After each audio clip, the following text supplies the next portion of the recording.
கர்த்தர் நாமம் மகிமைப்படுவதாக. ஆவிக்குரிய மறைவான மன்னாவில் மனுஷரால் புறக்கணிக்கப்பட்டவர்களை கொண்டு கர்த்தர் ஒரு அற்புதம் செய்வதை இந்த பதிவில் கேட்போம். பலவானை முந்தி கட்டினால் ஒழிய பலவானுடைய வீட்டிற்குள் ஒருவனும் புகுந்து அவன் உடைமைகளை கொள்ளையிட முடியாது. இங்கே பலவான் என்பவன் சாத்தான். இவன் திருடன். இவன் குடும்பத்தில் இருக்கும் அன்பு, சந்தோஷம், சமாதானம், சுகம், பலன், ஐக்கியம், ஒருமனம் இப்படி ஒவ்வொன்றாக திருடி விடுகிறான். இதனால் கர்த்தருடைய பிள்ளைகள் குறையப்பட்டு கஷ்டப்படுவதை பார்த்து சந்தோஷப்படுகிறான்.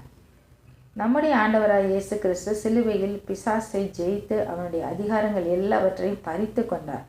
இதை நாம் முழுமையாக அறியாமல் இருப்பதால் தான் குடும்பத்திலே ஏற்படும் குறைவுகளுக்கு கணவனையோ மனைவியையோ பிள்ளைகளையோ காரணப்படுத்தி குற்றப்படுத்துகிறோம். பிசாசுக்கு எதிர்த்து நில்லுங்கள், அவன் உங்களை விட்டு ஓடி போவான் என்று யாக்கோபு 4:7 வாசிக்கிறோம். எப்படி என்றால் இதை நாம் 2 ராஜாக்கள் 7ஆம் அதிகாரம் 3 வாசித்தால், சமாரியா தேசத்தில் கொடிய பஞ்சம். இது கர்த்தருடைய பிள்ளைகள் வசிக்கும் தேசம். இந்த தேசத்திற்கு எதிராக சீரிய ராஜா தன் இராணுவத்தால் முற்றுகை போட்ட காரணத்தினால்தான் இந்த கொடிய பஞ்சம் ஏற்பட்டது. பட்டணத்திற்கு வெளியே 4 குஷ்டரோகிகள் பசியினால் வாடினார்கள். நாம் பட்டணத்திற்குள் போனால் பஞ்சத்தால் சாவோம், இங்கேயே இருந்தாலும் பட்டினியால் சாவோம்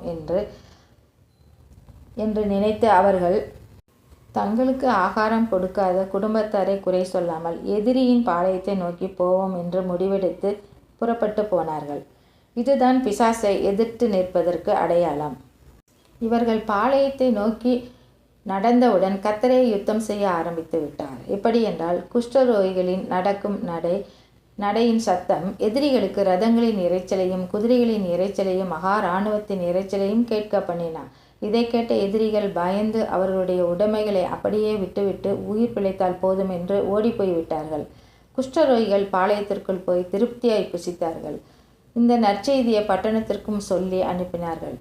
பட்டணத்தில் உள்ளவர்களும் வந்து பாளையத்தை கொள்ளையிட்டார்கள். பஞ்சம் தீர்ந்தது, செழிப்பு உண்டாயிற்று. நீங்களும் உங்கள் சந்தோஷத்தை, சமாதானத்தை திருடிய பிசாசை எதிர்த்து நில்லுங்கள். பிசாசை எதிர்த்து நிற்க உங்களுக்கு பலனில்லை என்றால் விசுவாசத்தோடு தவறாமல் ஆலயத்துக்கு செல்லுங்கள். சபையாரோடு ஐக்கியமாய் ஜெபியுங்கள். அப்பொழுது கர்த்தரே உங்களுக்காக யுத்தம் செய்வார், உங்களுக்கு ஜெயம் கொடுப்பார். ஆமேன். கர்த்தர் உங்களை ஆசீர்வதிப்பாராக. ஆமேன்.